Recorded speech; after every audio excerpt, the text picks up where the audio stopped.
Bună ziua! Venind încoace spre Bicaz, am găsit o locație foarte bună și vă recomand și vouă să veniți oricând, în orice sezon, vară, iarnă, că este o locație de vis. Aici, la munte, în zona Bicazului, și puteți merge și cu vaporașul aici, vapor, agrement, port Bicaz, orice. Pe timp de vară, căsuțele se închiriază cu 100 de lei căsuță. 2 persoane, cred că e ceva ok. Motelul se cheamă Cristina, scrie Ristina, dar de fapt e Cristina. Așa. Aici este recepția, este pe drumul principal. De aici până în Poiana Largului sunt 36 de kilometri, până la Potoci 10. Pentru cunoscătorii din zonă.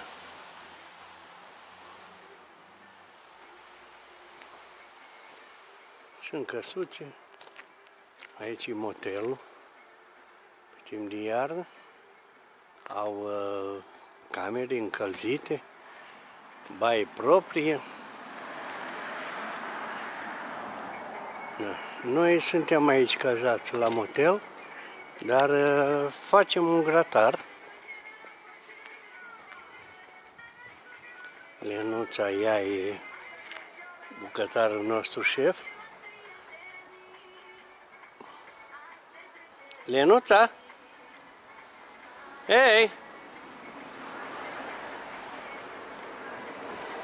Ea dă din cârlig, ea face grătarul. Are o masă frumos aici, între căsuțe.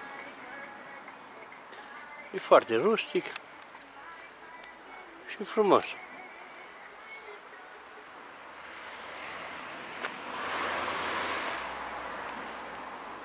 Aici vedea, aici am un restaurant propriu. Dacă vă uitați, Motel Cristina,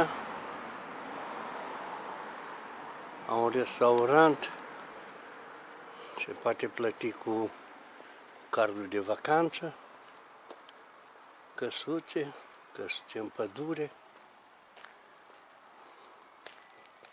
să ai intimitate. Acolo sunt căsuțele așezate în pădure pentru intimitatea proprie.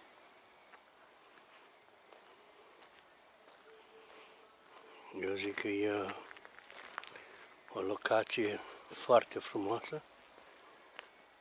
Oricine și-ar dori să ajungă măcar o dată aici la Motel Cristina.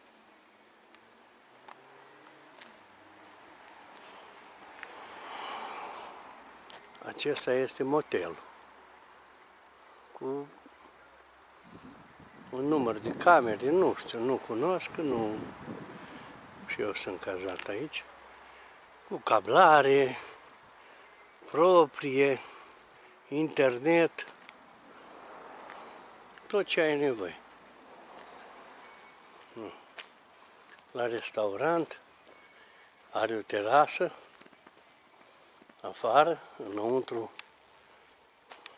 un restaurant interior, căsuțe, da, peste tot sunt căsuțe.